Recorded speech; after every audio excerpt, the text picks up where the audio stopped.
Hey, welcome to Coffee with Connie. I'm Connie Fuchsa, where I like to come to you a couple times every week and talk to you about things with respect to buying and selling real estate, home closings, and mortgages. So I have a little bit about me. I've owned a title company for more than 30 years. I have lots of experience with questions from people just like you about things that they need to know about that closing and about that piece of real estate they want to buy or sell.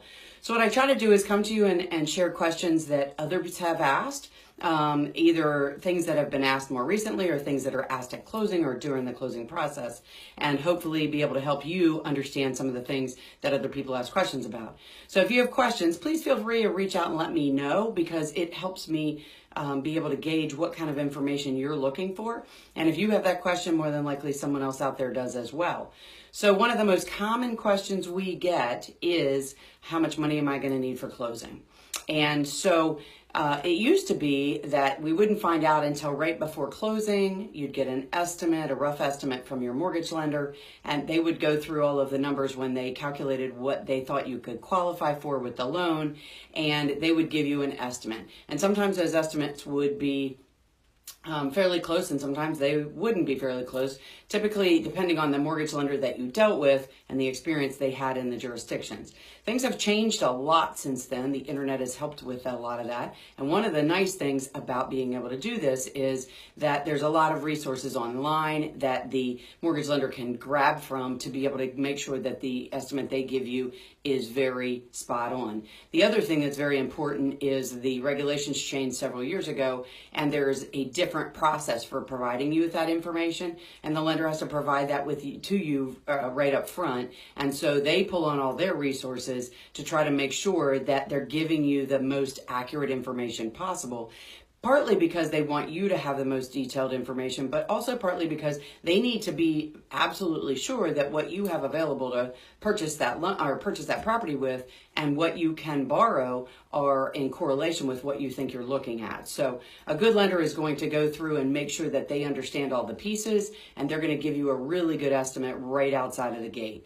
Hey there, Jeff. How are you this morning? Thanks so much for tuning in. So you will sit down once you pick the home that you want to purchase, or more often what I really recommend is that you find a mortgage lender that you want to work with beginning the process before you even go out and look at homes. That way, the mortgage lender can help you identify exactly what you can qualify for and make sure that you're looking at things that you can successfully make an offer on. So you're working with a mortgage lender, they're going to give you an estimate at that point, rough idea of what it's going to cost, and then once they actually have the information on the house that you're putting the contract on, then they're going to be able to give you a much more definitive answer. The other piece about this, and a lot of people wonder why they can't get something from the title company until right before closing, is because we don't have all the pieces until right before closing. One of our jobs is to pull all the pieces together, all of the people and all of the parts, and there's lots of moving parts when you do this. So you're dealing with your mortgage lender, you're dealing with your realtor, you have some certifications that needed to be done, there's some fees that you're paying in the contract that maybe in other circumstances would be a little bit different. Maybe you've negotiated things a little bit differently with your seller.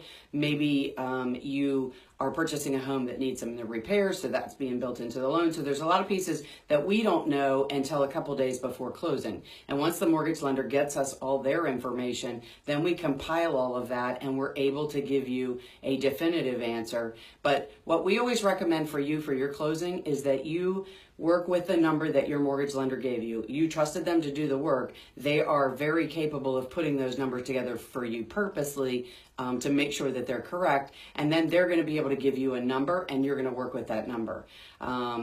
You get a prelim from the title company so you can be as accurate as possible. That's correct. So most mortgage lenders, and Jeff is a very good example of this, who actually contacts the title company in advance and says, okay, I have all of my numbers. Mr. Title Company or Miss Title Company, can you please give me the numbers based on this sales contract? And then that way we can work on getting an exact, a very detailed estimate, which includes closing costs, recording fees, and title insurance costs. And so those are some costs that the mortgage lender would get from us to make sure that they're giving you a definitive answer.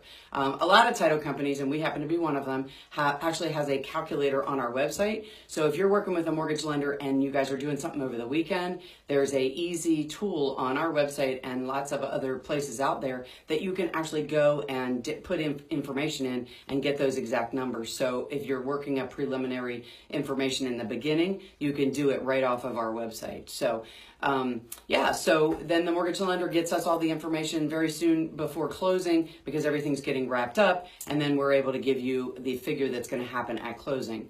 Because of the grid, we have to over disclose more times. My figures are lower at closing. Absolutely true. Because of TRID, you're absolutely right. So TRID is the federal regulations that require those numbers to be really accurate or maybe a little bit over. So and what Jeff's saying here is Jeff wants to make sure that he's giving you as much detailed information as possible, and sometimes will overestimate the cost to make sure that you're totally capable of taking care of what those figures are, and then that way there's a nice surprise at closing that it costs a little bit less than you were expecting. So sometimes it happens a little bit at the last minute when you're not dealing with a lender that's as capable and as forward-thinking as Jeff. Sometimes if you have a lender who's not familiar with the area, they may not be familiar with the costs in that area or the nuances as far as things that could affect that closing and those costs. So that's why things fluctuate a little bit. So make sure you're working with a local lender that you know has a great track record, because you're going to be working with some detailed information about your costs, and make sure you're working with a title company that you know, you trust, you've looked into, that can provide your lender and you with those accurate, detailed information, so you're not scrambling around a half an hour before closing trying to figure out what your closing costs are. So hopefully that helped you understand a little bit. Jeff, thanks so much for piping in. I really appreciate that. It helps having professionals in the industry that we work with that can offer you information as well. So if I helped you answer a question, maybe it would be great if you would hit that share button, because we are, as I've told you several times, giving away these awesome coffee mugs. I see Phil is on there watching, and he's already one of the big winners, and hopefully he can share with you how great the 20-ounce coffee mug is. But we'd love for you to win the Coffee with Connie coffee mug. All you have to do is hit that share button and share the information with people that you know, because this certainly is stuff that can help them as well. Hope you guys have a fantastic day. Thanks so much for tuning in to Coffee with Connie. I'm Connie Fuchsa with Foot Title Group, where we protect your home ownership. Have a great day, guys, and I'll talk to you real soon. Bye-bye.